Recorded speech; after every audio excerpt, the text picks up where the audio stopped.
Bom, eu sou Janaína,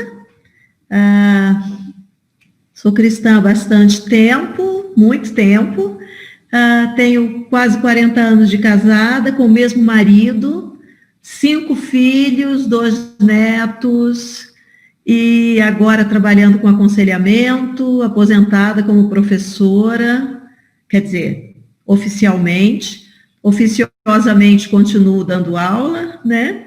E é isso, e estou muito feliz, muito honrada de estar aqui com vocês, muito mesmo. Eu agradeço bastante, assim, essa oportunidade de ver todas vocês. Pena que a gente não pode ficar abraçada, agarrada, mas vai chegar a hora, né? Vai chegar a hora. E hoje eu queria falar com vocês a respeito do papel dos nossos sentimentos na nossa vida. Quando Deus nos criou, Ele fez a sua imagem e semelhança, né? A gente sabe disso. Gênesis 1, 27 diz que Deus nos criou a sua imagem e semelhança. Então, os sentimentos fazem parte de Deus e fazem parte de nós. E nós aprendemos desde criança que existem sentimentos bons e sentimentos ruins, e alguns sentimentos a gente não deve ter, simplesmente. Mas será que é assim mesmo? Será que é desse jeito? É dessa forma? Né?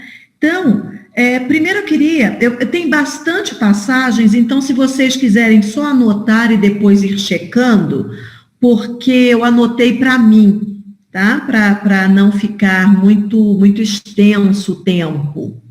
Então, por exemplo, sentimento de alegria. Deus tem sentimentos de alegria. Em Sofonias 3:17, diz assim: o Senhor, o seu Deus, está no meio de vocês, poderoso para salvar. Ele se regozijará em você, com seu amor a renovará. Ele se regozijará em você com brados de alegria. Bom, gente, eu não sei o que vocês imaginam como brados de alegria, mas eu não consigo imaginar brados de alegria com um negócio assim, eba, que bom. Não, é uma coisa vibrante, né? É algo grande. Então, Deus tem essa alegria grande, bonita. E Lucas 10:21, na primeira parte, diz assim: naquela hora, Jesus exultando no Espírito. Também não consigo imaginar exultando como algo assim, igual aplauso em jogo de golfe, né? Não, é grande, é vibrante, é algo realmente que vai nos sacudir, né? Essa alegria vai nos sacudir. Gente, só um minuto que eu fiz um negócio aqui, aí eu tô vendo tudo meio estranho, peraí. Sou eu, tá. Pronto, voltou, tá. Tristeza. Deus tem tristeza? Tem. Deus também se entristece. E aí a gente vê Gênesis 6:6. Diz assim: então o Senhor arrependeu-se de ter feito o homem sobre a terra, e isso cortou-lhe o coração. Tem uma definição mais profunda de tristeza do que um coração cortado, né? Cortou o coração, ficou muito triste, né? Em João 11:35 nós temos o famoso Jesus chorou.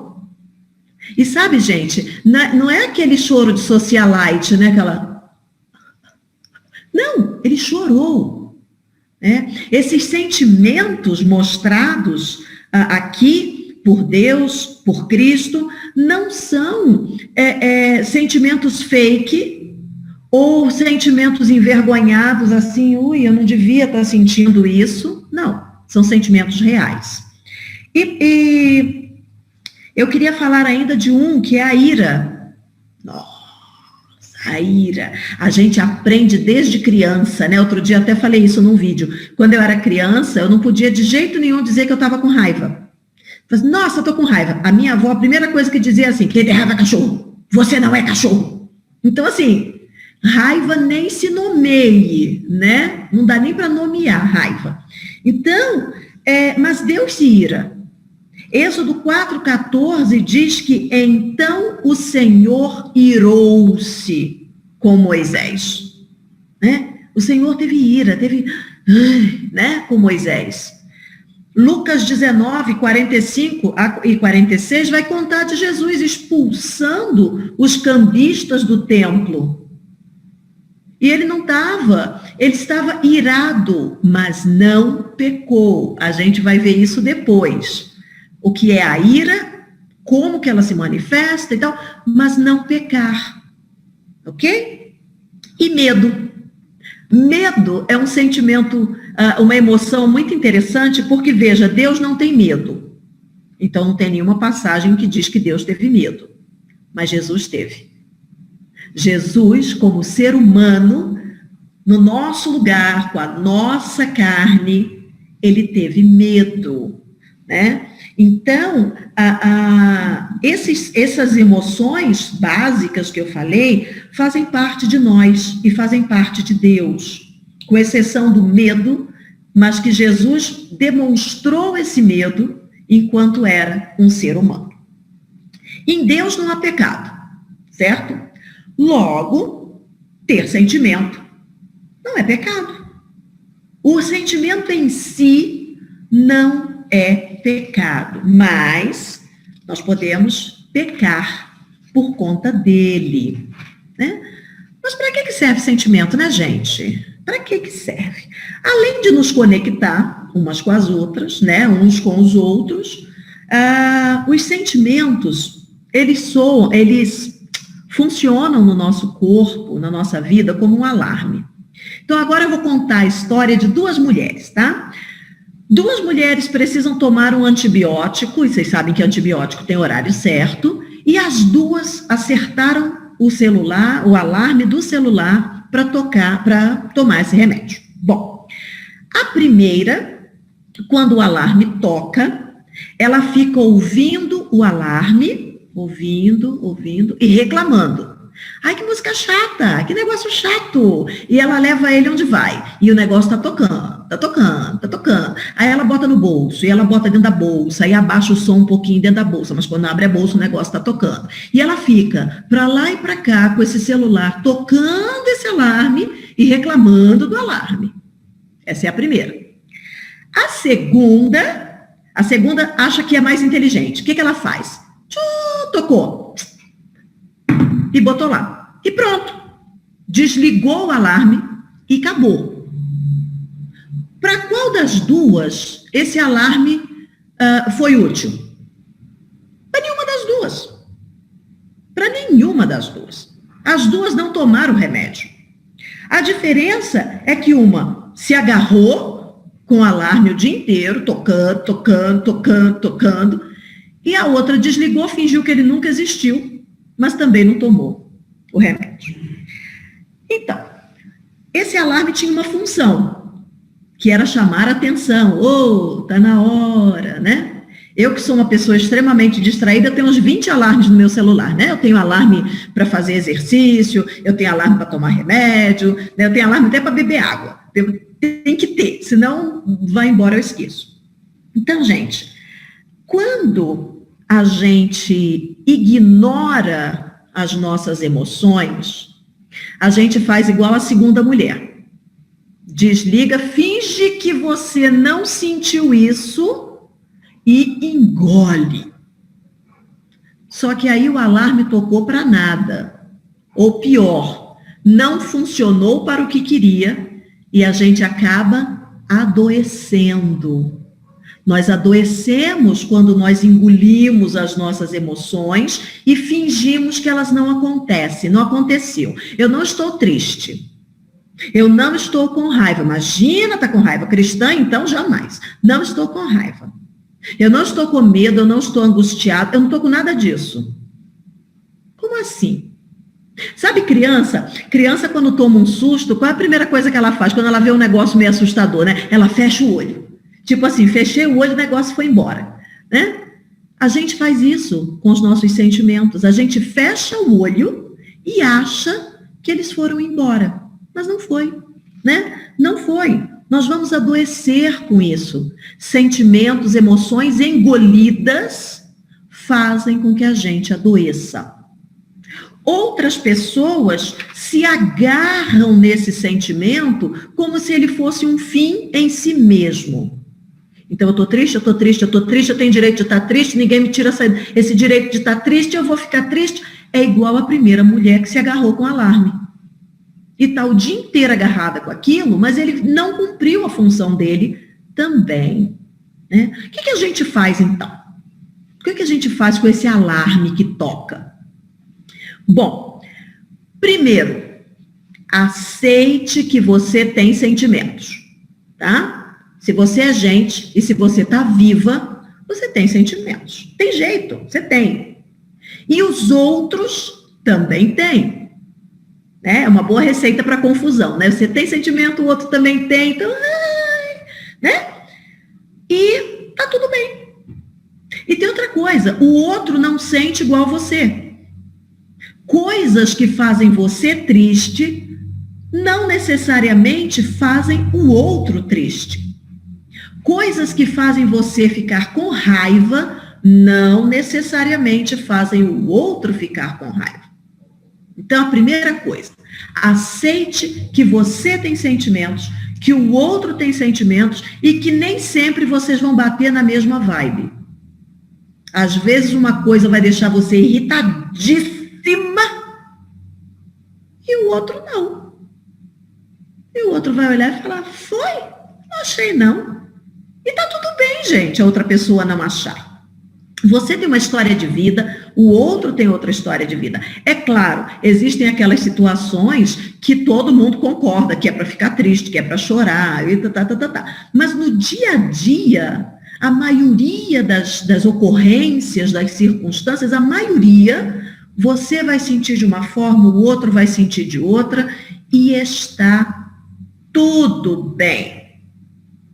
Quando a gente aceita os nossos sentimentos e entende que é normal, que está tudo bem, você fica mais tranquilo para aceitar que o outro tenha sentimentos e que está tudo bem também. Né?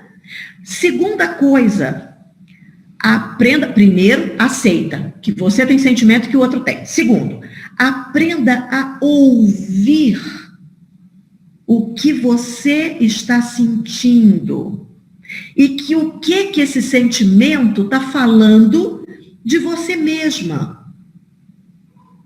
Nós somos seres únicos, particulares.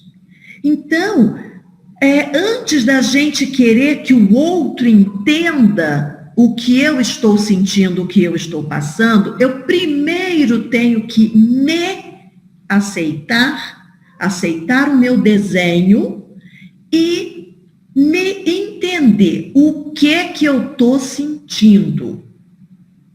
A gente usa muito e fala assim, nossa, eu estou tão esquisita. Então, esquisito, você está sentindo um negócio que você ainda não deu nome. Precisa nomear, né? Parar de correr dos sentimentos. Olhar eles no olho, faz parte de você, faz parte da natureza humana. É natural sentir.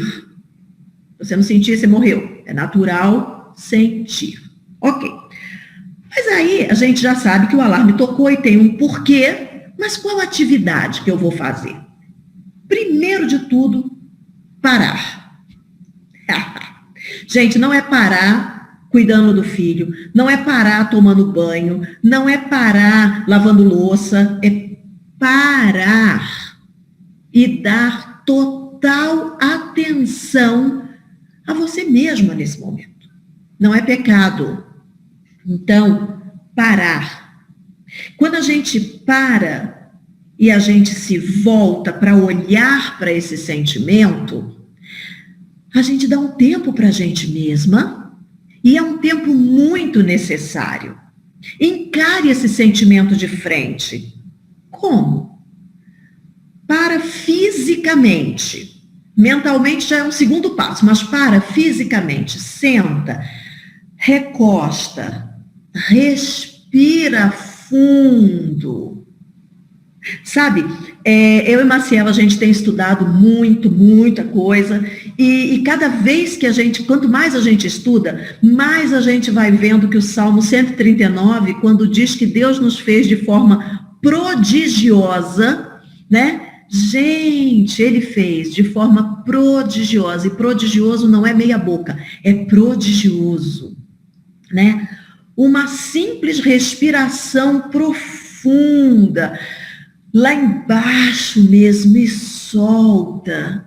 Você faz o seu nervo vago falar com o seu cérebro: olha, pode parar de fabricar noradrenalina, porque tá tudo bem, ela não precisa bater em ninguém, ela não precisa correr de ninguém, ela não está num momento de luta ou de fuga, ela pode descansar. E com isso, gente, o nosso cérebro começa realmente um outro movimento. Então, nós paramos de fabricar noradrenalina, que é a precursora da adrenalina e do cortisol, e dá espaço para os outros hormônios, a dopamina, a ocitocina, a serotonina, e vai por aí afora.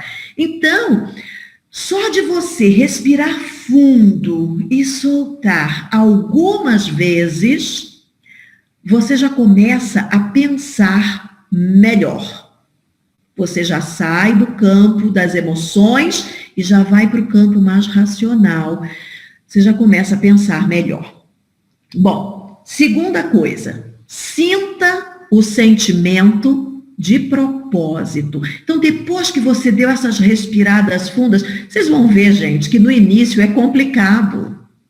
Nós respiramos mais ou menos 26 mil vezes por dia.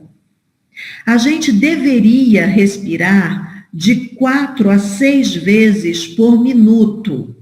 O normal é que a gente respire 20, que a nossa respiração está aqui, muito superficial, tá? Né? Nós não estamos tomando uma respiração profunda. Então, quando a gente vai fazer isso, tem gente que fica tonto. Tem gente que começa a respirar fundo e fala, ui, hiperventilou, peraí. Né? Não está habituado. Então, respire fundo, dê essa bênção de respirar para o seu corpo. Quando a gente chega no mundo, a respiração é a primeira coisa que a gente faz. E quando a gente vai embora, respirar é a última coisa que a gente faz. Então, respira fundo e olha esse sentimento de frente, de propósito. O que é que eu estou sentindo? E dê nome. Eu estou com raiva. Nossa, estou com muita raiva. Tudo bem. Ou eu estou triste. Muito triste, eu estou muito angustiada, eu estou com muito medo, tudo bem. E tenta localizar esse sentimento dentro de você. Às vezes é no estômago, o estômago está apertado, às vezes a garganta, às vezes dor de cabeça, às vezes as costas. Cada pessoa sente num lugar, e às vezes sente sentimentos diferentes em lugares diferentes. Então, localiza em você com bastante calma. Olha para você como um objeto de estudo, com muita curiosidade. Nossa, meu estômago está apertado. E você pode dizer para você mesma, alguma coisa em mim não está bem. Esse sentimento não é você, não define você, mas ele está em você. E ele está levantando uma bandeira vermelha, agitando e dizendo, tem um negócio que não está legal. É preciso tomar uma providência em relação a isso. Então, gente, os sentimentos, eles não estão aí só para atrapalhar a nossa vida, ou é pecado sentir. Não, não é pecado sentir. Eles estão aí como uma dor de dente, uma dor de cabeça, uma fisgada nas costas. Ele está te anunciando, está te dizendo, alô, tem uma coisa errada. E você precisa olhar isso de frente, né? É um aviso. É como alguém, você está passando na rua, alguém fala assim, seu sapato está desamarrado. Pronto, o que você vai fazer? Você abaixa e amarra, se você não quiser levar um tombo. O sentimento, ele está te dando um aviso de que alguma coisa não está bem arrumada.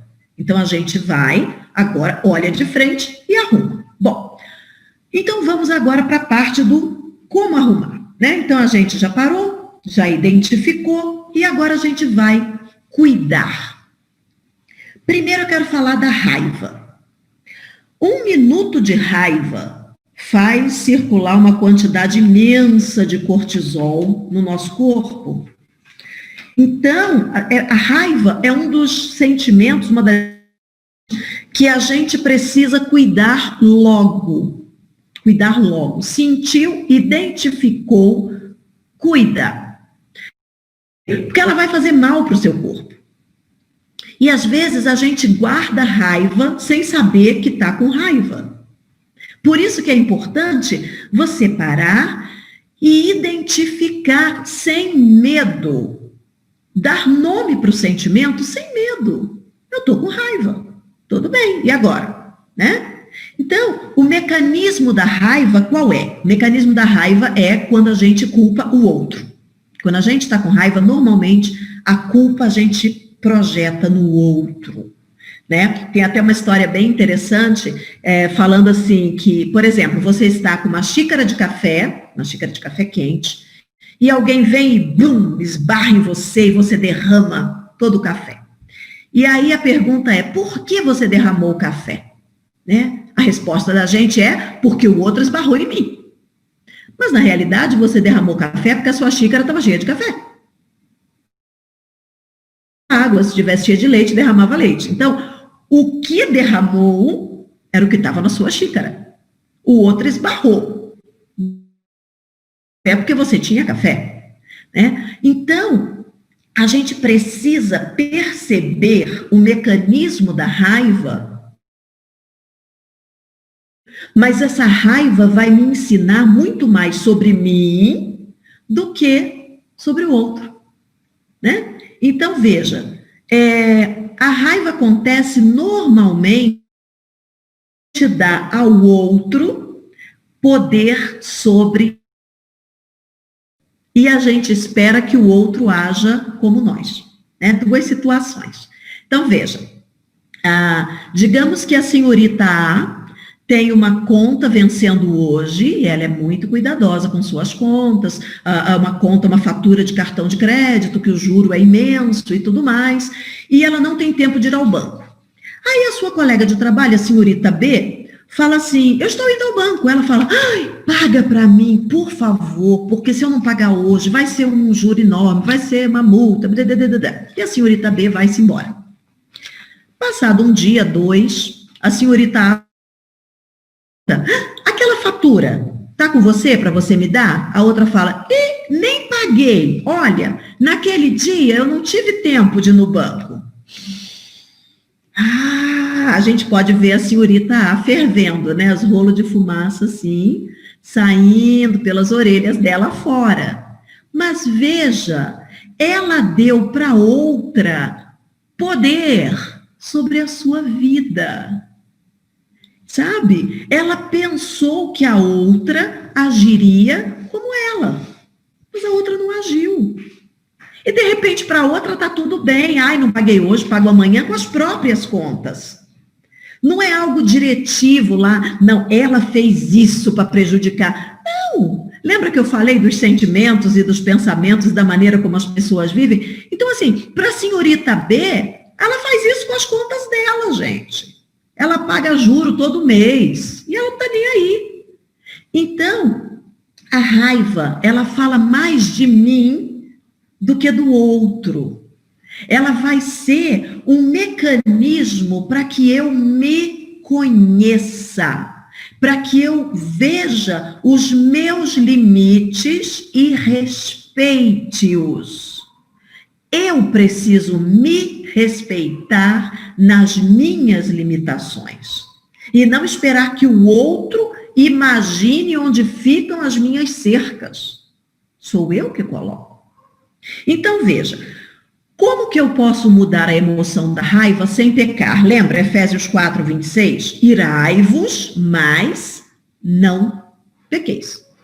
Então veja, Deus não falou assim, ó, não se ira de jeito nenhum. Não tem como, gente. Não tem como você não se irar. Acontece, já aconteceu, e aí? Né? Mas o não pecar é o desenrolar produtivo e adequado dessa raiva. Então, eu preciso olhar essa minha raiva. Eu estou com raiva, vamos continuar nesse exemplo. Eu estou com raiva porque a minha colega de trabalho, como que ela fez isso? Ela levou a conta, e eu dei, e eu falei que eu não podia pagar juro, e agora ela não vai pagar, quem vai pagar sou eu. A gente já conhece a história. O que eu vou aprender aí? Que eu tenho uma limitação em relação a isso, que eu tenho uma seriedade grande com as minhas contas e que eu não posso deixar isso na mão de ninguém. Que eu não dou conta de... E aí a gente preenche a lacuna. Então, eu não dou conta de conviver com gente folgada, eu não dou conta de escutar bobagem, conversinha pequena, eu não dou conta. Então, você faz a sua lista dos eu não dou conta. Eu não dou conta. E as listas mudam. Mudam conforme você vai amadurecendo, muda conforme você muda de estado, você muda de cidade. Então, assim, essa lista, ela é muito viva. Muda de acordo com a circunstância que você está vivendo. Imagina uma pessoa doente que gosta de limpar a casa, mas no momento não está conseguindo. Ela não dá conta de limpar a casa. E está tudo bem. Ao invés dela ficar com raiva porque não pode limpar a casa, porque a casa está suja, ela não dá conta nesse momento. Então, a raiva vai nos mostrar sempre uma limitação que nós temos e que está tudo bem ter essa limitação. E o problema não é o outro, o problema sou eu. Há um tempo atrás, bastante tempo atrás, uns 2 anos, quase 3, eu estava aconselhando uma senhora e não estava dando certo. Então, cada vez que eu me encontrava com ela, eu ficava aborrecida, eu ficava com raiva. E teve um dia que eu falei para ela, assim, logo no começo, né, a gente ainda estava bem no início da coisa de aconselhamento, então eu fiquei, até que eu cheguei e falei, olha, eu não dou conta de aconselhar você. Cada vez que eu venho conversar com você, você não fica melhor e eu saio péssima. Tá tudo bem. Sabe, fala, olha, você vai precisar conversar com outra pessoa. Eu não dou conta. E, gente, é muito libertador você dizer que não dá conta. Sabe? Isso é um processo que deixa a gente mais humilde, tá? Fala, não dou conta. E aí? Né? E é claro, Deus sabe se você dá conta ou não, viu? Nada de bancar espertinha. Mas a gente precisa assumir isso. Eu não dou conta, gente. Eu não consigo fazer isso. Eu não consigo conviver com tal coisa, eu não consigo. E daí você vai vendo esse seu desenho, ok?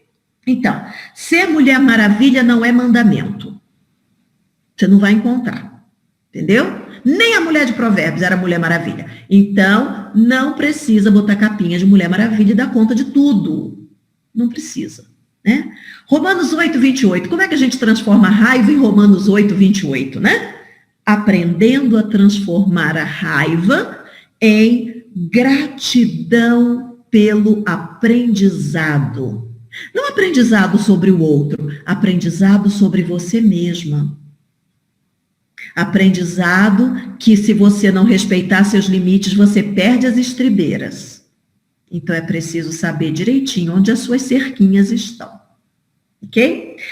Eu gosto muito de uma música do Frejá, que é Amor para Recomeçar, e o meu filho mais velho, ele é engraçadinho também, e outro dia ele estava me falando dessa frase, que ele fala assim, e com aqueles que erram feio e bastante, que você consiga ser tolerante.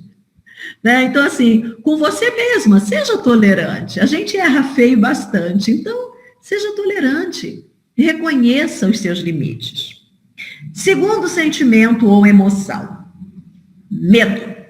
Nossa, eu acho que o sentimento mais recorrente dessa pandemia, né? Medo, medo, medo, medo. O que o medo fala para mim?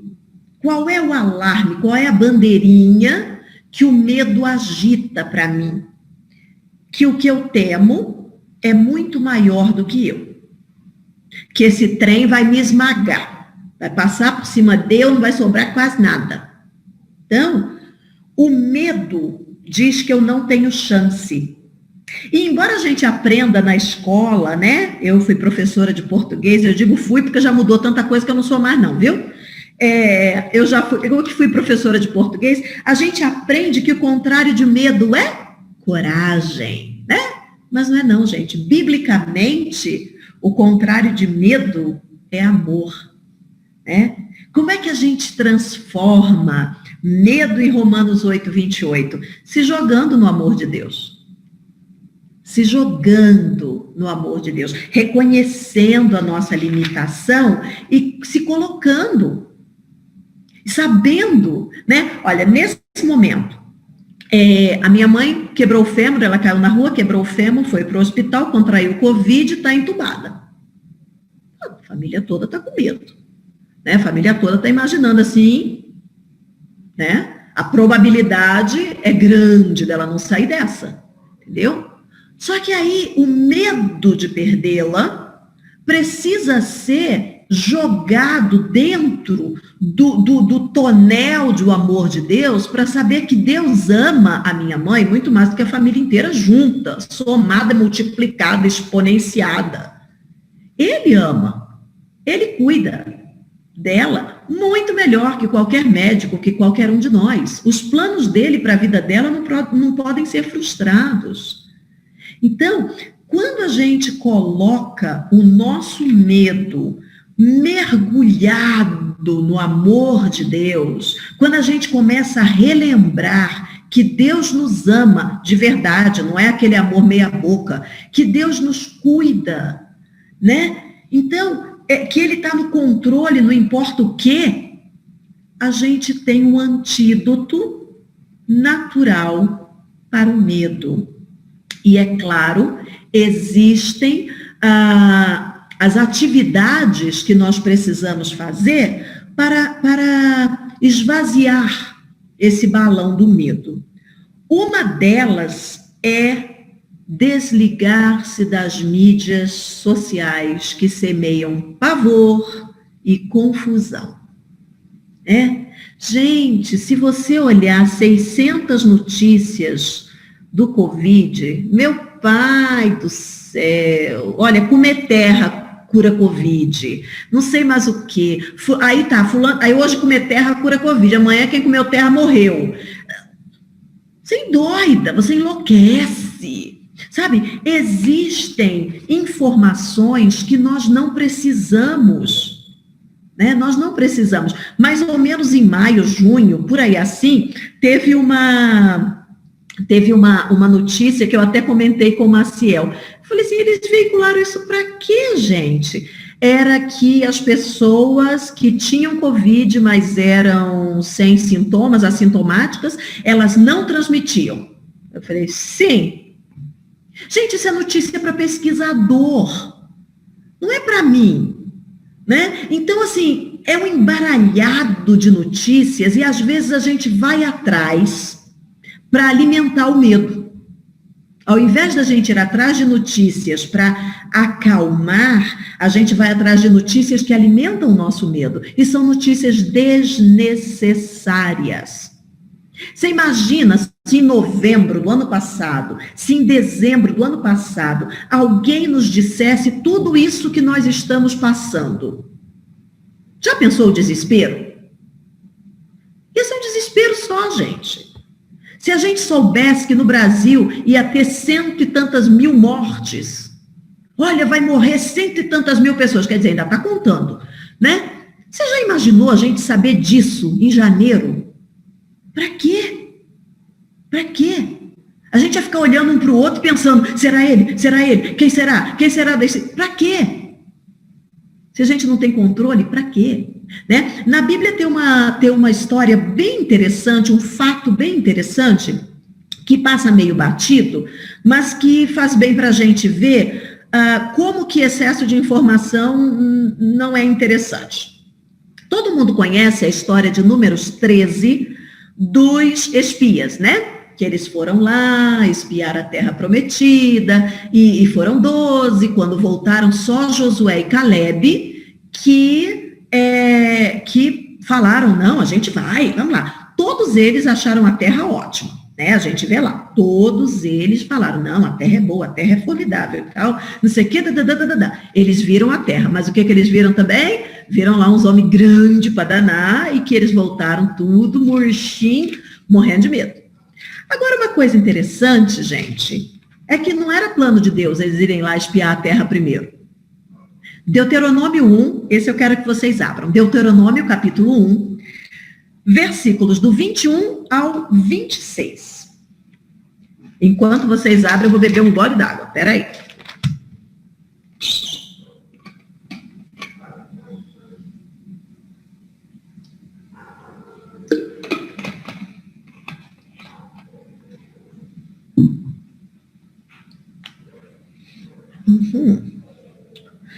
Ok.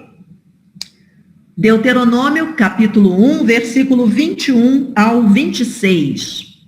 Vejam, o Senhor, o seu Deus, põe diante de vocês esta terra.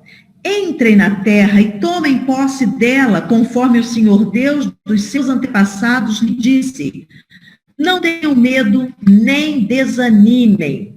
Vocês todos vieram dizer-me, isso é Moisés dizendo, vocês todos vieram dizer-me, mandemos alguns homens à nossa frente em missão de reconhecimento da região, para que nos indiquem por qual caminho subiremos e a qual cidade iremos. A sugestão pareceu a Moisés, pareceu-me boa, por isso escolhi 12 de vocês, um de cada tribo. Eles subiram a região montanhosa, chegaram ao vale de Escol e o exploraram. Trouxeram alguns frutos da região com o seguinte relato: essa terra que o Senhor Deus nos dá é boa. Vocês, contudo, não quiseram ir e se rebelaram contra a ordem do Senhor, o seu Deus. Veja bem, gente, no 21 disse, o Senhor Deus disse, não tenham medo, não desanimem e tal, que a terra é boa, tá? O Senhor Deus disse. Mas aí eles falaram assim, não, vamos lá ver se é boa, né?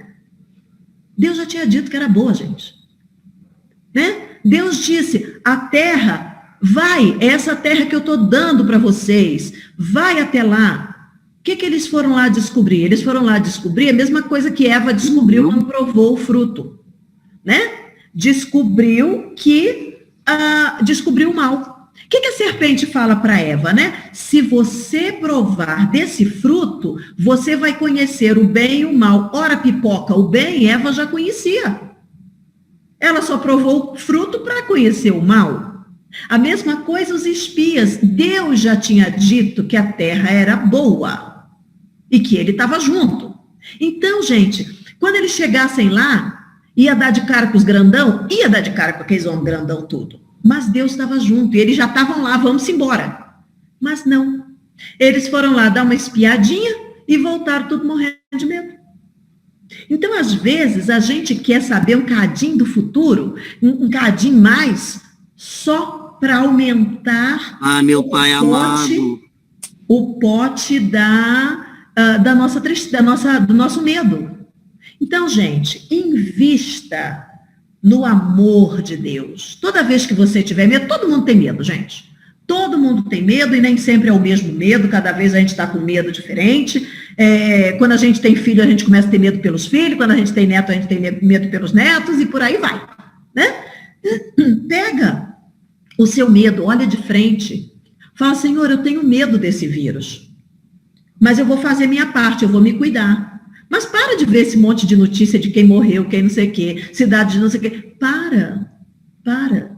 Se cuida, seja responsável por você, mas seja responsável também para investir no remédio e não no veneno. Então, o antídoto para o medo é normal? Medo é fator de proteção. Se a gente não tivesse medo de um carro passar por cima, você não olhava para os lados na hora de atravessar a rua. Medo é fator de proteção. Mas esse medo que vai paralisando, a gente cura, a gente cuida dele, colocando, mergulhado no amor de Deus. Lembrando lá de João 1,49, deixa eu checar aqui se é isso mesmo, não. João 1 João, capítulo 4, versículo 9. Misturei os números todos, mas no fim deu certo. Então, dizendo que o quê? O amor lança fora todo o medo. Então, o amor de Deus presente, cuidando da gente, cuidando das circunstâncias, né? Uma vez eu vi uma pregação de um irmão em Ramos que eu achei muito interessante, que ele falava assim: se eu acordar amanhã, Deus vai estar comigo. Se eu não acordar amanhã, eu vou estar com Deus. Então, sabendo isso, que Deus vai estar conosco todo o tempo, né? Outro sentimento, emoção, que nos pega muito, nos tem pego muito nessa época, é a solidão. A solidão, né? Estamos isolados, impedidos de fazer uma porção de coisas que a gente fazia, muitas pessoas não estão indo para o trabalho, estão trabalhando em casa, e esse contato, gente, está sendo muito estudado, né, que esse contato físico, né, embora a gente esteja se vendo aqui, não existe troca não existe geração de hormônios, sabia? Porque a gente não está olhando mesmo uma na outra, né? A gente não está vendo face a face. Então, existe uma solidão grande, premente, então a gente tem pessoas que estão sofrendo mesmo. Agora sim, o antídoto para a solidão é a coragem. O antídoto para a solidão é a coragem. Quando a gente sente solidão, normalmente nós estamos numa situação de mudança. A solidão indica que algo mudou. Então, quando as pessoas ficam viúvas, elas experimentam a solidão. Quando os filhos se casam e vão embora de casa, as pessoas experimentam solidão. Quando a gente muda de emprego, mesmo estando rodeado de um monte de gente, a gente experimenta solidão. Então, a solidão é um marco de que houve mudança. Então, a gente está meio que perdido ainda. A gente não conseguiu ainda se adequar a essa nova situação. E isso traz solidão. Então, a solidão, o antídoto da solidão é a coragem. Coragem de quê? Coragem de ser liderança.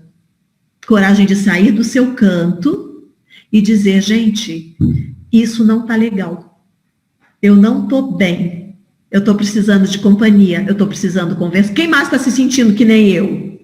Né? Então, a pessoa que os filhos saíram de casa, se casaram e saíram de casa, ou que os filhos foram estudar fora, não sei. A pessoa que ficou sozinha, de certa forma, de qualquer forma, ela precisa dizer isso, ela precisa ser a primeira a liderar e dizer, eu estou sentindo solidão.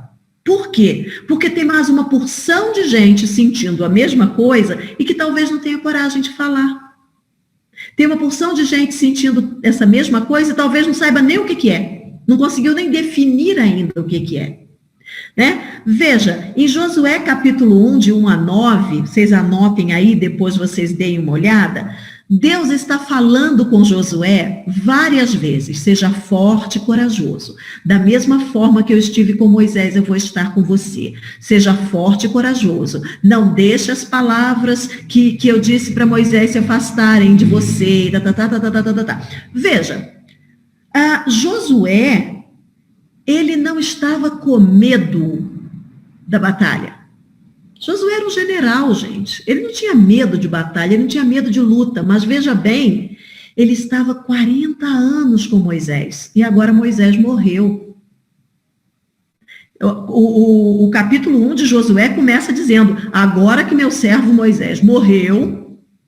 Então veja, Josué tinha perdido o parceiro de briga dele. o parceiro de luta, né? O mentor, aquele que estava do lado ali. Então, Josué está num momento de solidão.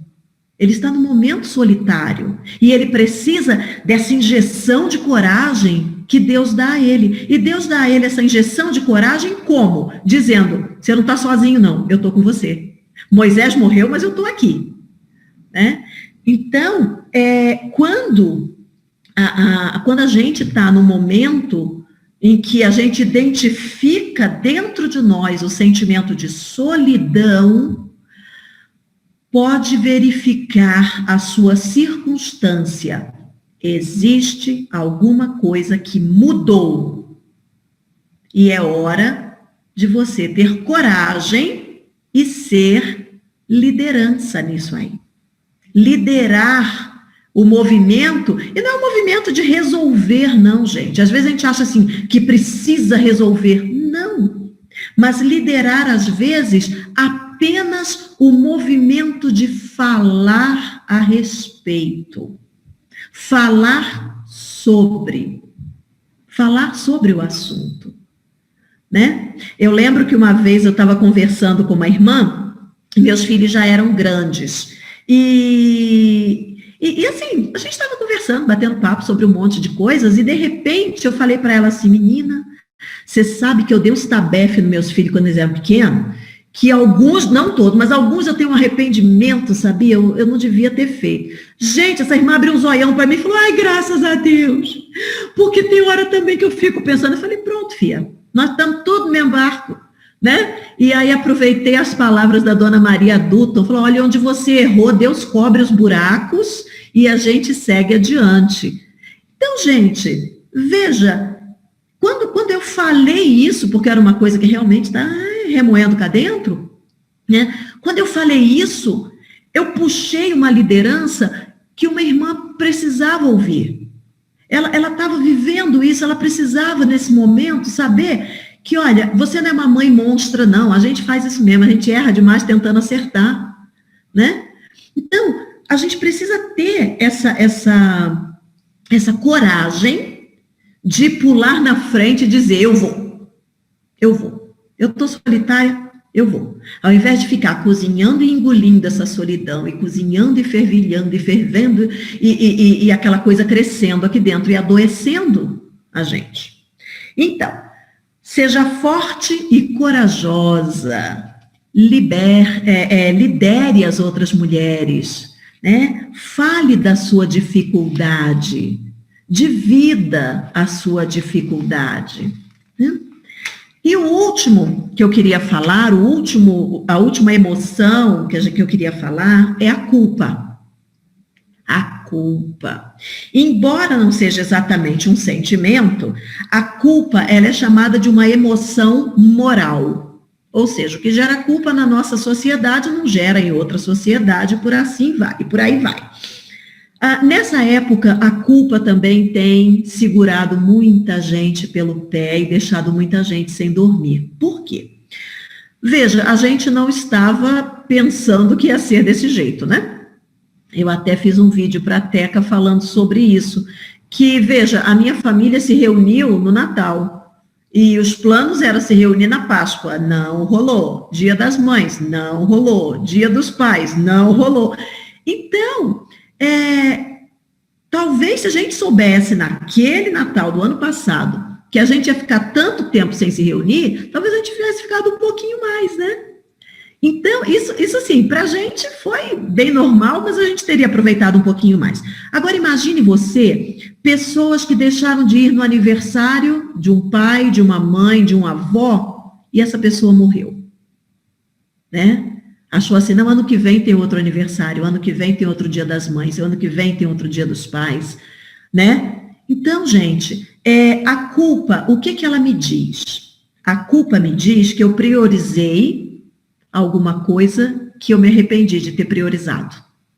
Né? Naquele momento eu até achei que era uma boa escolha, mas eu priorizei a coisa que hoje eu acho que foi errada.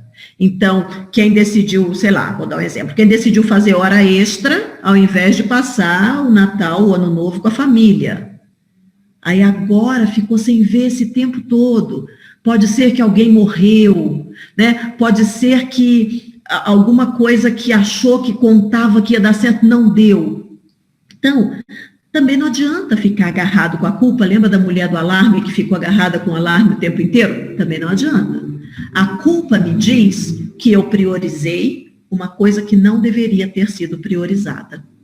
Eu fiz uma opção que não foi a melhor. E agora? Como é que eu transformo isso? Né? Como é que eu faço Romanos 8, 28 funcionar na culpa? Eu transformo a culpa em responsabilidade. Responsabilidade por fazer melhores escolhas. Eu vou escolher melhor. Eu vou escolher mais consciente. Então, eu vou olhar o que eu priorizei. Eu priorizei dinheiro ao invés de pessoa. Eu priorizei trabalho ao invés de relacionamento.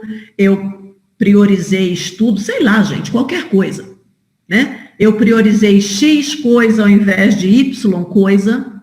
Então, agora, faça melhores escolhas daqui por diante. Talvez agora algumas pessoas tenham percebido que aquela carreira não era tanta coisa assim em vista de outra coisa. E aí, a gente vê Jesus fazendo isso. Em João 8,11, ele fala para a mulher, vai e não peques mais. Ele tirou a culpa dessa mulher. Ele falou, os outros não te acusam? Nem eu. Vai e faça melhores escolhas daqui por diante. Né? Vai e não peques mais. Né? Então, gente, recapitulando, né, rapidamente. A raiva vai me falar dos meus limites, do que eu não dou conta. Tá? Então, a raiva, geralmente a gente tem raiva do outro, mas a raiva está me mostrando o que é o meu limite. Então, presta bastante atenção, transforma a sua raiva em gratidão pelo aprendizado. Você aprendeu sobre você, coisa que você não dá conta. O medo, né? O medo é para eu mergulhar o meu medo no amor de Deus. O medo me mostra que tem coisa muito grande e que eu não dou conta e que eu tenho medo, mas nada é maior do que Deus, nada é maior que o amor de Deus por mim e o cuidado dele. Então, transforma o medo em motivo para estar mais perto de Deus, mais próximo dele. A solidão me mostra que eu estou num momento de mudança e que eu preciso ir adiante, eu preciso liderar, eu preciso ter coragem de me posicionar e sair na frente. A culpa me mostra que eu fiz algumas escolhas que não foram boas e que agora eu preciso fazer escolhas melhores. Eu tenho a responsabilidade de fazer escolhas melhores, mas deixou para trás. Vai e não peca mais. Segue adiante. Bom, mas se tudo isso, tá, você fiscalizou você inteira, respirou, deu nome para o sentimento, mas a coisa ainda não funcionou. Bom, você não conseguiu resolver sozinha? Procura ajuda. Existem irmãos e irmãs prontos para ajudar. Não é vergonha a gente não conseguir administrar os próprios sentimentos, ainda mais nessa situação que nós estamos passando. Então, gente, não é vergonha, não é falta de espiritualidade não dar conta. Ninguém tem o direito, né? Eu ia dizer ninguém vai olhar para você, mas pode ser que alguém olhe. Mas assim, ninguém tem o direito de dizer que você é menos espiritual porque você está pedindo ajuda. Veja, para encerrar, Mateus 26, 38. O que tem lá em Mateus 26, 38? Jesus fala com os seus discípulos. A minha alma está profundamente triste, numa tristeza mortal. Fiquem aqui e vigiem comigo. Jesus, o Filho de Deus, 100% Deus, 100% homem, ele pediu ajuda no momento de angústia. Ele pediu para os amigos, fica comigo, fica, eu estou triste até a morte, eu tô muito mal, né? Eu preciso da companhia de vocês. Então, peçam ajuda. Não é falta de espiritualidade pedir ajuda. Jesus pediu ajuda. Né? E que Deus nos abençoe, que Deus nos faça atravessar, né, continue nos fazendo atravessar essa situação, essa circunstância, né, e que nós continuemos agarradinhas no Senhor Deus, tá? Amém. Beijo grande para vocês.